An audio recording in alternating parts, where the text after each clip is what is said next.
नमस्कार दोस्तों। आज हम बात करेंगे चाणक्य नीति की उस गूढ़ शिक्षा के बारे में जिसमें उन्होंने मनुष्य के चरित्र और व्यवहार को पहचानने के रहस्य बताए हैं। दोस्तों, आप सभी ने आचार्य चाणक्य का नाम जरूर सुना होगा। वे सिर्फ एक विद्वान ही नहीं थे, बल्कि राजनीति, कूटनीति और जीवन नीति के महान आचार्य भी थे। उनकी बातें आज भी उतनी ही प्रासंगिक हैं जितनी 2300 से 2400 साल पहले थीं। याद रखिए, यहां हम स्त्रियों की आलोचना नहीं कर रहे, बल्कि चाणक्य के नजरिए से व्यवहारिक मनोविज्ञान को समझ रहे हैं। आचार्य चाणक्य ने न केवल राजाओं और साम्राज्यों को दिशा दी, बल्कि आम मनुष्य के जीवन से जुड़े कई रहस्य भी उजागर किए। उनकी नीति शास्त्र हमें यह सिखाती है कि मनुष्य का स्वभाव, उसका अतीत और उसका असली चेहरा पहचानना इतना कठिन भी नहीं है, अगर हम सही संकेतों को देखना जानें। आज का हमारा विषय थोड़ा संवेदनशील है। जो स्त्री पहले से किसी रिश्ते या अनुभव से गुजर चुकी हो, उसे कैसे पहचाना जाए?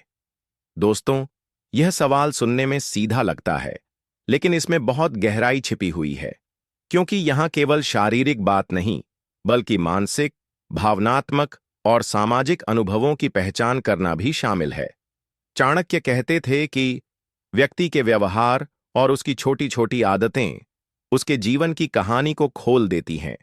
इसी आधार पर हम समझेंगे कि चाणक्य ने किन संकेतों और अनुभवों का जिक्र किया है और कैसे हम उन्हें पहचान सकते हैं। आगे बढ़ने से पहले जरा चाणक्य को समझ लें।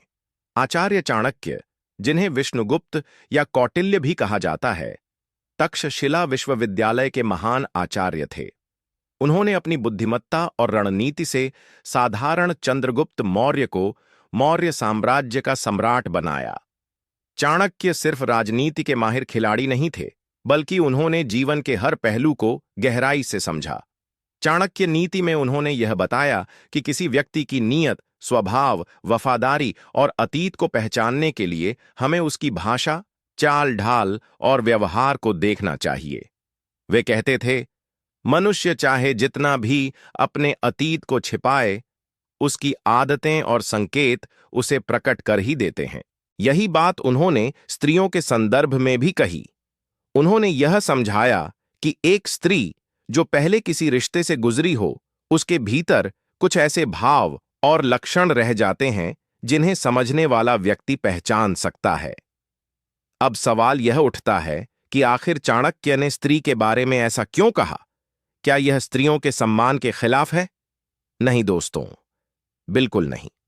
दरअसल चाणक्य ने यह बातें सामाजिक और राजनीतिक संदर्भ में कही थीं, क्योंकि उनके समय में विवाह, रिश्ते और समाज की संरचना आज से बहुत अलग थी। राजनीति और सत्ता में स्त्रियों की भूमिका भी महत्वपूर्ण थी। इसलिए चाणक्य ने यह समझाने की कोशिश की कि किसी भी स्त्री का अतीत, चाहे वह प्रेम से जुड़ा हो या विवाह से, उसके व्यक्तित्व में किसी न किसी रूप में झलक ही जाता है। यहां हमें यह समझना जरूरी है कि यह शिक्षा केवल स्त्रियों तक सीमित नहीं है। पुरुष भी अगर किसी रिश्ते से गुजर चुके हों तो उनके अंदर भी संकेत दिखाई देते हैं। लेकिन क्योंकि चाणक्य ने अपने समय में स्त्री चरित्र को ज्यादा गहराई से लिखा, इसलिए हम उसी पर चर्चा करेंगे। चाणक्य कहते हैं, स्त्री के शब्द ही उसका आधा चरित्र खोल देते हैं। जब कोई स्त्री पहले से किसी रिश्ते या अनुभव से गुजरी हो, तो उसकी बातचीत में एक अलग आत्मविश्वास झलकता है। वह संबंधों पर बात करते समय सहज रहती है। प्रेम या निकटता से जुड़े प्रश्नों पर झिझक नहीं दिखाती है। उसकी भाषा में अनुभव की परिपक्वता दिखाई देती है। उदाहरण के लिए, मान लीजिए दो युवतियां किसी प्रेम विषय पर चर्चा कर रही हैं। एक, जिसने कभी ऐसा अनुभव नहीं किया, वह केवल कल्पना के आधार पर बातें करेगी। लेकिन दूसरी, जिसने जीवन में यह अनुभव किया हो, वह अधिक वास्तविक और गहरी बातें करेगी। यही भाषा और बात करने का ढंग संकेत देता है कि उसके जीवन में पहले कुछ घटित हो चुका है। आचार्य चाणक्य ने कहा है, स्त्री की आंखें उसके मन का दर्पण होती हैं। अगर कोई स्त्री पहले प्रेम या रिश्ते से गुजरी हो, तो उसकी आंखों में विशेष आत्मविश्वास और गहराई होती है। पहली बार प्रेम में पड़ने वाली लड़की की नजरें अक्सर झिझकती हैं, लेकिन जो पहले से इस राह से गुजरी हो, उसकी आंखों में एक अलग दृढ़ता होती है। वह सहजता से सामने वाले की आंखों में देख सकती है। उदाहरण के लिए, किसी सभा में बैठी स्त्रियों को देखिए, कुछ आंखें लगातार नीचे झुकी रहती हैं, मानो वे किसी अनुभव से अनजान हों। वहीं कुछ स्त्रियों की आंखें निडरता और गहराई से सामने वाले को देखती हैं।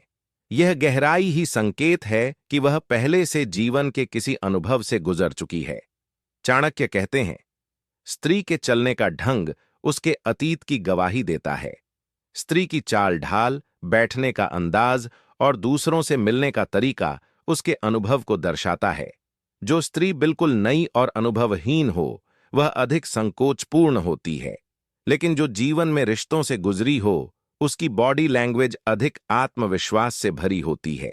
उदाहरण के लिए, किसी पुरुष के पास बैठते समय नई स्त्री अक्सर असहज महसूस करेगी, जबकि अनुभवी स्त्री सहज और आत्मविश्वास से बैठेगी, मानो उसे कोई संकोच न हो। यह अंतर चाणक्य के अनुसार पहचान का एक बड़ा संकेत है। आचार्य चाणक्य लिखते हैं, मनुष्य का अतीत उसके व्यवहार में छिपा होता है। जब कोई स्त्री पहले से रिश्तों का अनुभव रखती है, तो उसका व्यवहार अधिक खुला और सहज हो जाता है। वह पुरुषों से बातचीत करते समय जल्दी झिझकती नहीं। मजाक, हंसी और खुलापन उसके व्यवहार में आ जाता है। वह संबंधों की गहरी बातों को सुनकर चौंकती नहीं, बल्कि उसमें भाग लेती है। चाणक्य ने स्त्रियों की श्रृंगार कला को भी एक संकेत माना। जो स्त्री पहले से किसी संबंध में रही हो, वह अपने श्रृंगार पर विशेष ध्यान देती है। उसके वस्त्रों का चुनाव, आभूषण पहनने का तरीका और खुद को प्रस्तुत करने का अंदाज अधिक परिपक्व हो जाता है। वह जानती है कि किस परिस्थिति में खुद को कैसे प्रस्तुत करना है। उदाहरण के लिए, एक नवयुवती केवल सामान्य श्रृंगार करेगी, पर अनुभवी स्त्री परिस्थिति और माहौल के अनुसार अपनी सजावट में परिवर्तन करती है। यही लक्षण चाणक्य ने अनुभव का संकेत माना। चाणक्य का कहना था कि स्त्री का भावनात्मक स्तर भी उसके अतीत को दर्शाता है। जो स्त्री पहली बार किसी रिश्ते में हो, वह छोटी छोटी बातों पर रो सकती है या भावुक हो सकती है, लेकिन जिसने पहले यह सब देखा हो, वह अधिक संयमित और स्थिर रहती है। उसकी भावनाओं में उतार चढ़ाव कम होते हैं, यानी वह परिस्थितियों को परिपक्वता से संभालती है। यह सबसे गूढ़ संकेतों में से एक है। चाणक्य कहते हैं, अनुभव मनुष्य को स्पर्श से सहज बना देता है। नई स्त्री किसी भी पुरुष के साधारण स्पर्श पर असहज हो सकती है, लेकिन जो पहले से रिश्तों से गुजरी हो, वह सामान्य स्पर्श पर अधिक सहज रहती है, जैसे बातचीत में हाथ मिलाना, कंधे पर हल्का हाथ रखना आदि। उसकी सहजता यह दिखाती है कि यह उसके लिए नया अनुभव नहीं है।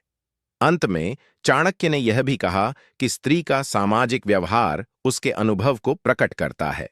वह स्त्री जिसने पहले रिश्ते देखे हों, पुरुषों के बीच अधिक आत्मविश्वास से पेश आती है। वह मजाक और व्यंग्य को सहजता से लेती है। उसके व्यक्तित्व में एक आत्मनिर्भरता दिखाई देती है।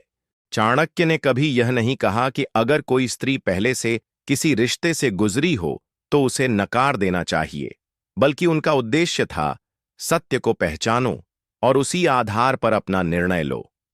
अगर आप किसी स्त्री के साथ जीवन बिताना चाहते हैं, तो पहले यह समझ लें कि उसके अतीत में क्या रहा है, क्योंकि सच को जाने बिना रिश्ते बनाना बाद में समस्याओं को जन्म दे सकता है।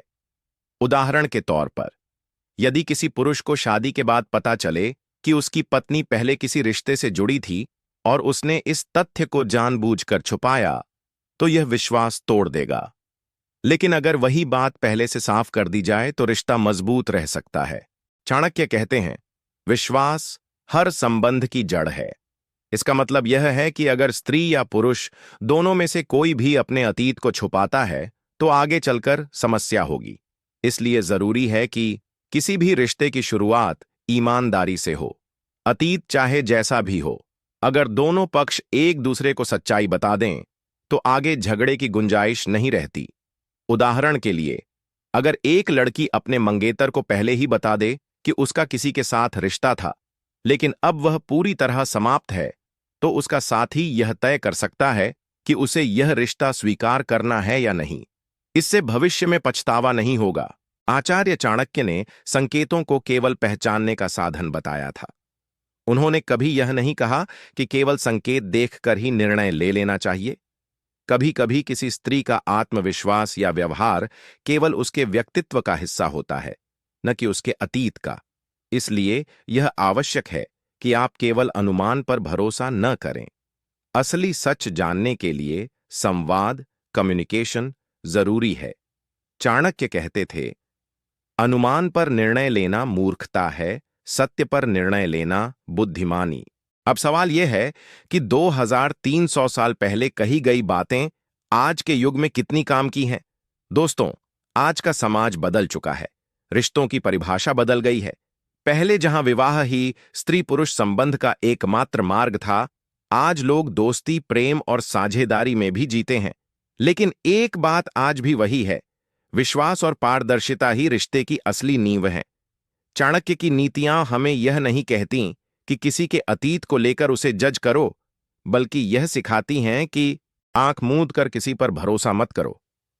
पहले उसके व्यवहार और स्वभाव को समझो, फिर विवेक के साथ निर्णय लो। यहां 3 स्थितियां बनती हैं। 1, अगर अतीत केवल एक भावनात्मक रिश्ता रहा है, इसमें डरने या घबराने की जरूरत नहीं। हर इंसान की जिंदगी में भावनात्मक उतार चढ़ाव आते हैं। ऐसे में उसे समझदारी से स्वीकार करना चाहिए। 2, अगर अतीत गंभीर या लंबे रिश्ते का रहा है, यहां जरूरी है कि साथी साफ साफ बताए कि अब उसका पूरा ध्यान केवल वर्तमान रिश्ते पर है। अगर सच्चाई साफ कर दी गई है तो विश्वास बन सकता है। अगर अतीत छुपाया गया है और बाद में पता चलता है, यही सबसे खतरनाक स्थिति होती है। यहां रिश्ता टूट भी सकता है। इसलिए शुरुआत में ही ईमानदारी सबसे अहम है।